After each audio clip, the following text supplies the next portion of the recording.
All right, the Twitch hack. There's a lot to talk about here, and it's not just the, frankly, let's have a laugh at how much money some of the super big streamers are making. It's a lot bigger than that as a story. Actually, from an industry perspective, it does mean quite a bit, because Twitch are sort of planning to do what Epic did. The difference is that Epic were doing that with their Fortnite audience, and then trying to, via free games and sniping exclusivity deals, get the rest of the PC gaming market over. Big difference here, Twitch has that audience.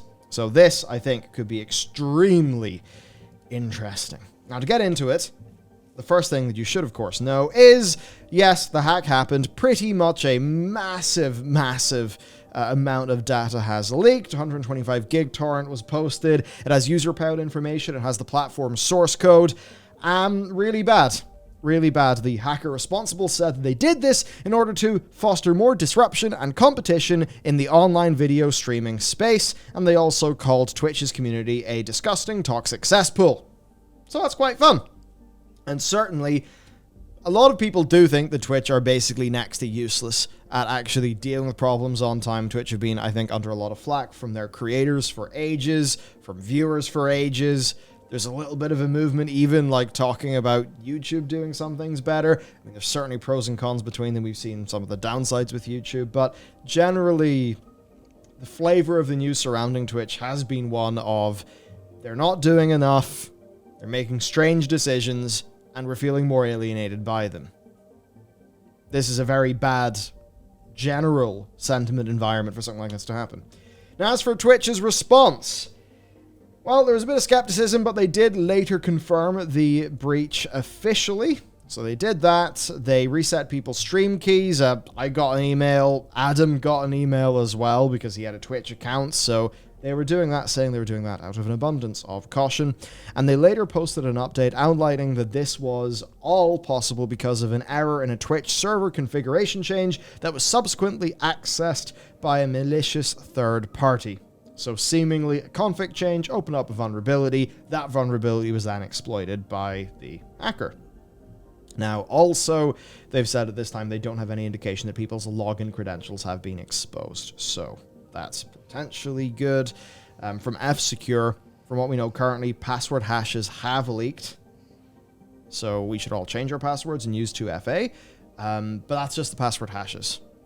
So yeah, it's not exactly going to be able to just log in with those. Yeah, it's the encrypted passwords, but obviously there's, there's a chance that people could bother to decrypt them if they went. So the safest thing to do, or even compared to other leaked password hashes, so the safe thing to do is to change everything. And same with 2FA, where if you have 2FA, you should disable it and then re-enable it, because that'll change the seed.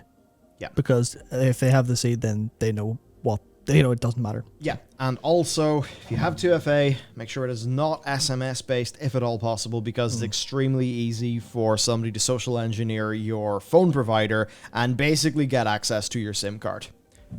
So always use app-based authentication. Simple as that. I mean, a lot of people would also advocate for using a hardware-based solution as well, if you really want to go hardcore with that. So that's the security side. As for what we learned, though, well, it is quite interesting. There is the big spicy spice of how much a bunch of streamers have made. So XQC, $752,000 payout in September 2021. And as you go down there, I mean, yeah, a bunch of people making a bunch of money. What a surprise. It's Twitch. These are some of the larger creators on that platform, pretty much. Now, there are some other things, like, even from us, there's Asmongold and his, cool 20-odd mil, wasn't it? Mm-hmm. So, they're doing pretty damn well for themselves. Now, the thing is, none of this should be a surprise to Twitch viewers. I mean, it's an interesting thing. It is certainly, for the biggest people here, orders of magnitude more money than like what we see in a few of those cases. Certainly a lot more than what we see in almost all of those cases. Yeah.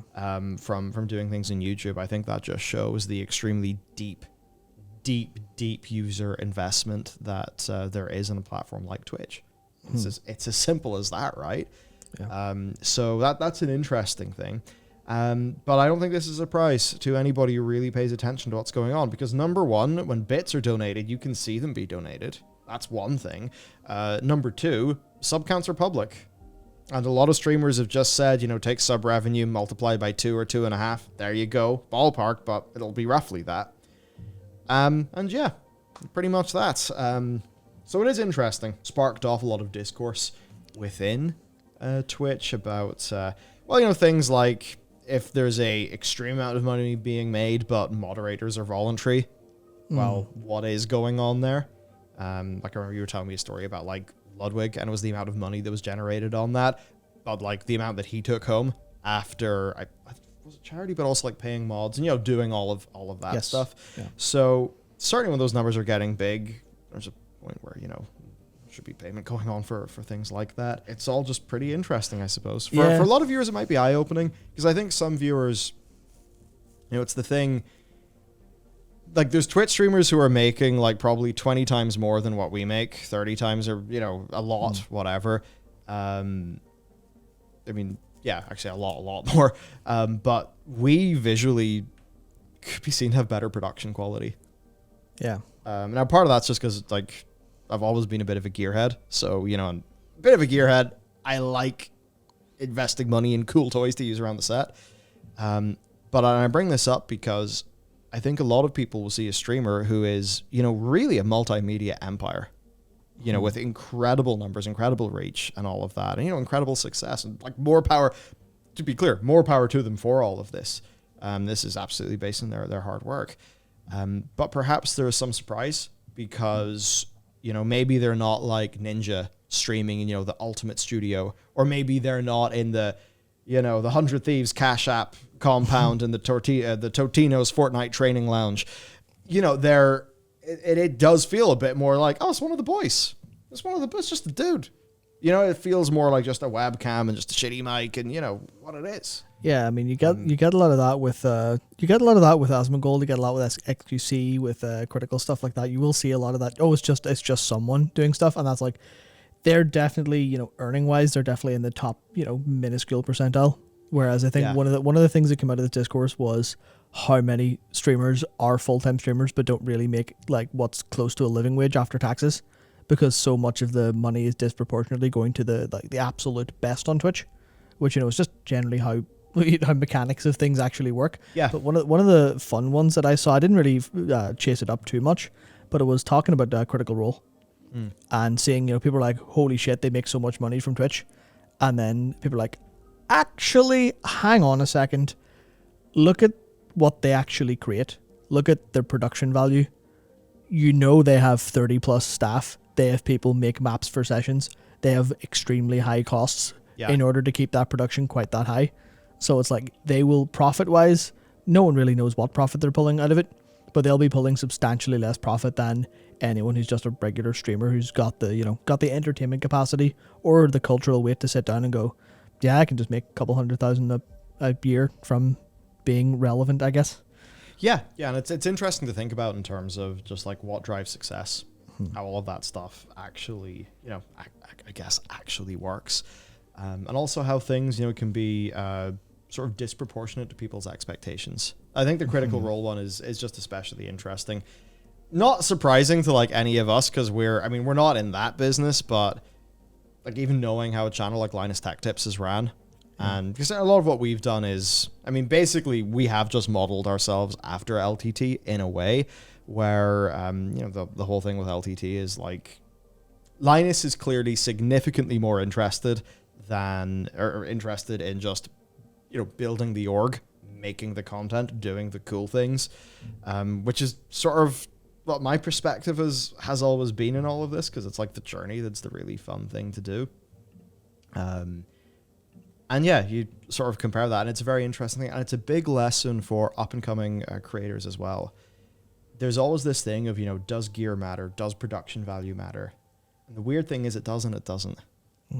Because a lot of the incumbents here will have risen in a time where they didn't really need that. But if they had have started without the production values right now, they sort of get buried. So there's a lot of very interesting things there. And then there's also that thing Twitch are doing where you can pay to boost a channel. That's insane. Because Twitch's discoverability, and this is another part of the discourse that's came up through this, is the discoverability issues in Twitch, where it's just pretty fucking hard to be discovered on Twitch. Because you see on YouTube, right? Like, we launched a new channel very recently, and we released those 2 videos. We're very happy with those videos. Our audience really enjoyed them. They got like 99% likes. They got a decent amount of views. But then what happened is, Susan, Big Susan, CEO of YouTube at the algorithm, from on high, picked up on those videos. And the reason why it picked up is because, we supplied those videos with probably 20 or 30,000 views of our own. And then YouTube was like, okay, so for this kind of audience, these videos did about that well.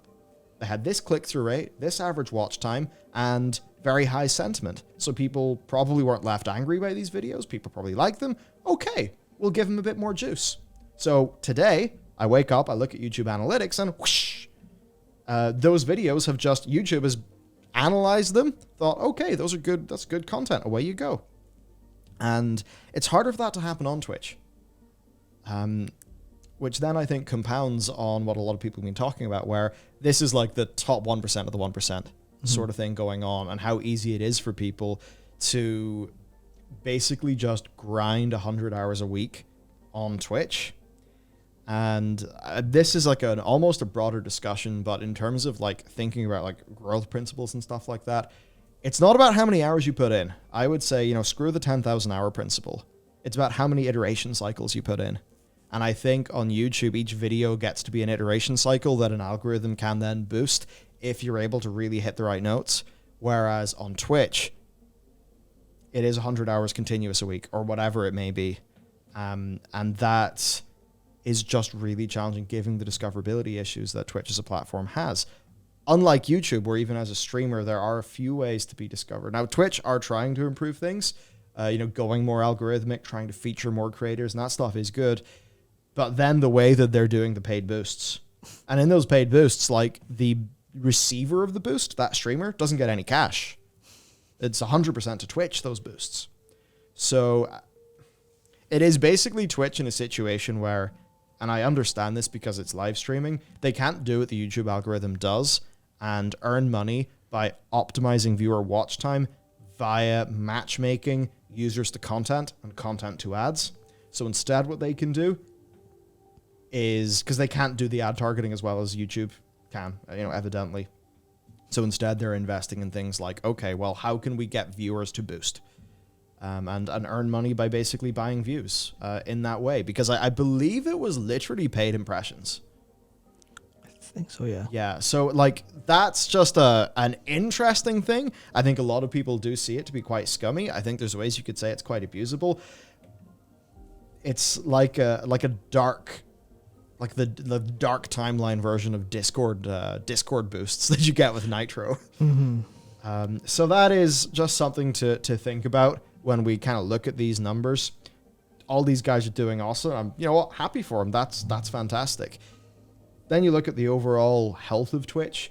You look at how Twitch is obviously very aware of their top 1% of the 1% problem, and how Twitch is now trying to monetize that problem instead of investing in discoverability features in the way that YouTube has done. Now, for YouTube, they have that very obvious advertising incentive. Twitch probably doesn't have that as much, which is maybe why they're a little bit more willing to go direct to consumer to get the cash there. So, interesting stuff. But that's not it. So, they're working on a Steam competitor with direct integration to Twitch. With a very interesting name. Yes, it's called Vapor. So, yeah, there's an unannounced thing called Project Vapor. Good sense of humor. Which, is basically them taking on Valve, it would seem. And it looks like the idea is for players to buy their games on Vapor and have them available on Twitch with, all those streaming platform features and functionalities. Now, this could be fucking gigantic for the revenue of Twitch creators. Yeah. I mean, certainly if you want something that will take all of those people we just talked about and maybe 2x their revenue or more, it is this. And I remember, here's a little example. I did a paid gig for Albion Online in like 2016. And, that was when we were very small. And I forget the number exactly, but, I was like, did that one video, and that was one where there was a base rate of money that we received. and then there was a commission based on how many people went over and then engaged in a purchase of a game, right? We get like a cut or something. I think it was a cut, or so maybe it was like 50% of it we got or something. So it was a pretty healthy cut. But even with that, like, look, it was a few grand. It was under 5, and this is USD, not GBP. But it was a bit like, whew. Now, not bad. That was when I was a one-man band, when I had so much less just general credibility and things like that. And yeah, I nowadays do treat promotions for a game. Like, I mean, if you look at our channels, we have not done one since. And that's not because Albion was a bad experience, by the way. They were great to work with, and I only did it because I logged in and actually liked the game. But that was like little baby me. Now, apply that to somebody with 50,000 live viewers. Yeah. Big. Yeah, I mean, even for a very recent example, imagine if they'd trialed this with New World, and as an example, say someone like Asmongold got 10 or 20% of all New World sales. That, you know, you're watching Asmongold play New World, the button's there, buy New World, he gets 10-20%. How much money is that like? How much money would that be? Yeah, next thing, Zach's hiring Jeff Bezos to clean the snack box, like. Yeah, that's... So, yeah, that could be absolutely humongous. Definitely in a way where it will be disproportional towards the top, but for smaller streamers with their own dedicated community, I think they will be able to say that. And perhaps one good thing that has came out of this is there's been a decent amount of discourse saying, you know, hey, no harm to these guys, but if you are going to throw $5 or $10 at somebody, well, you know, throw it at the person with 500 or 600 viewers, or, you know, 200 viewers or 100 viewers or whatever, because it will have a, you know, proportionally, it'll have a higher impact on, you know, on them. So there's been a little bit of a share of the love discourse. And I'd certainly say that the people on this list, they're almost certainly not going to be against that, because they're going to be very happy and content in, you know, in where they are with their businesses, which are tremendously successful. So I just think this could be massive. And if you compare that to Epic Games, Epic just had the Fortnite audience. They didn't have the core audience. They very much yielded the core audience, at least in the PC platform. I mean, Gears, console, the, you know, the boomer shooters, you know, it's not really going on. Is it Quake Champions they ended up abandoning? No, it was, what was it called? No. Paragon, yeah. Is that Quake Champions? They're not Quake Champions. Quake's Bethesda, sure. I'm a fucking idiot. What was the one they were doing? Oh, Unreal Tournament? Yeah, there was an Unreal, there was a modern Unreal that Epic were working on. It was just Unreal Tournament. It was literally just called Unreal Tournament, and they left it to languish in alpha, basically as soon as Fortnite took off. Like, so they have the Fortnite audience, but like Unreal Tournament, they abandoned that. Paragon, they abandoned that. Like, they totally seeded the core gaming audience. Whereas, bam, you're on Twitch. You have core gaming. You have popular core gaming outside of popular AAA core gaming. Twitch just gives you that in a platter. Yep, there are two very important things to bring up here. I think that you know, you kind of go, oh well, maybe it's something Twitch were just kind of working on. Maybe it wasn't super important. But I guess the first thing is, if you've been a Twitch Prime or, you know, an Amazon Prime subscriber and using that on Twitch, you, like me, likely have maybe 150, 200 games that are, you know, generally smaller indies, but just games that you own while you're subscribed to Prime.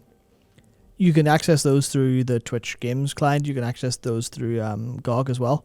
But if they just went, hey, here's something that feels and looks a lot like Steam, then suddenly you're like, oh shit, I'm already onboarded through a long history of Prime. That's insane. Maybe that's something actually, you know, not going to replace Steam, but like a valuable thing where sometimes it might replace Steam if there's a really quick button to buy it. Yeah. So that's like one thing where they already have a lot of the onboarding done through having that history in games, as well as being Twitch, the platform. But one thing that came to my mind was Amazon's CEO, after New World's launch success, said he was convinced that games could be the company's largest entertainment sector.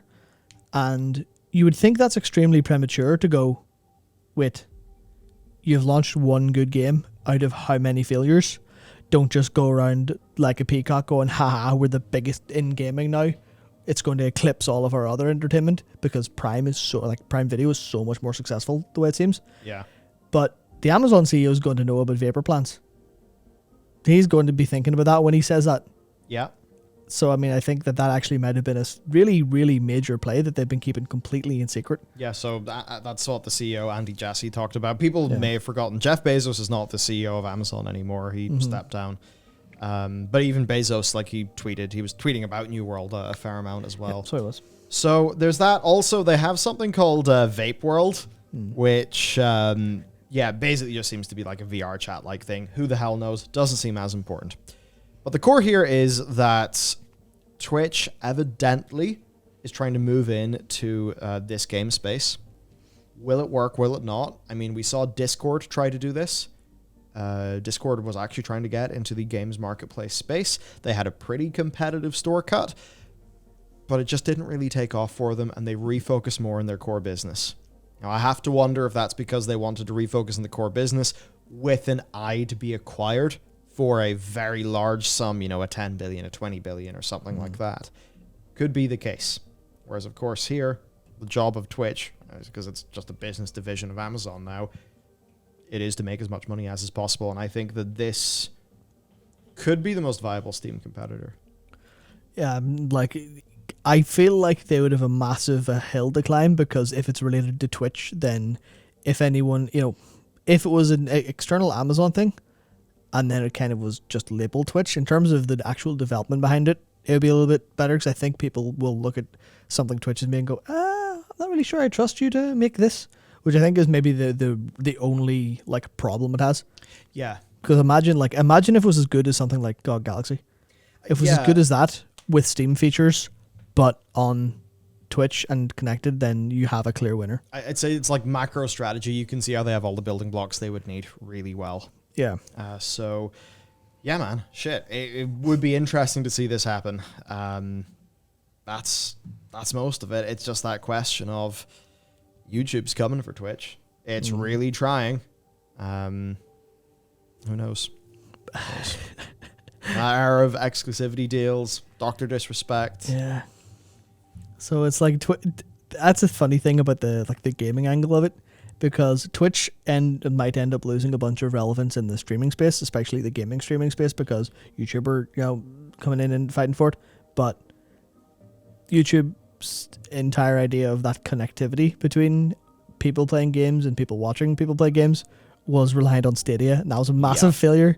So now, obviously Amazon have Luna that they could roll into Twitch as well, but if they also have this, and I don't think Google could ever do. I mean, I certainly do have doubts if Twitch could run something like Vapor effectively. Obviously, the market for it is there, and etc.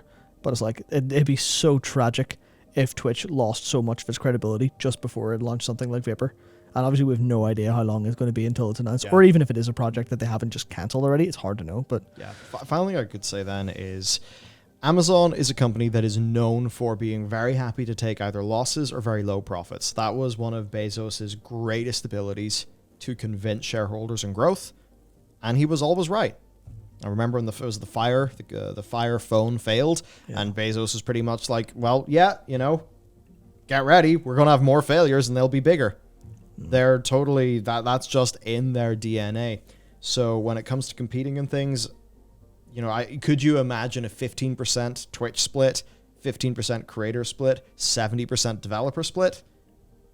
I wouldn't be surprised. Or maybe even if that was a 20 with only 10 going to Twitch, 10 going to the creator. I would not be surprised with any of that stuff if they were going in aggressive there, because being very aggressive on pricing to try to muscle people out of markets is the bread and butter of Amazon.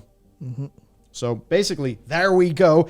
That's as much analysis as we could pull out of that one. I hope you found it interesting anyway. I would say check out our new channel. We've got a new channel, and we also have video game things coming, but you're going to find out properly about that in 2 weeks-ish. So stay tuned. Thank you for watching, and we will see you next time.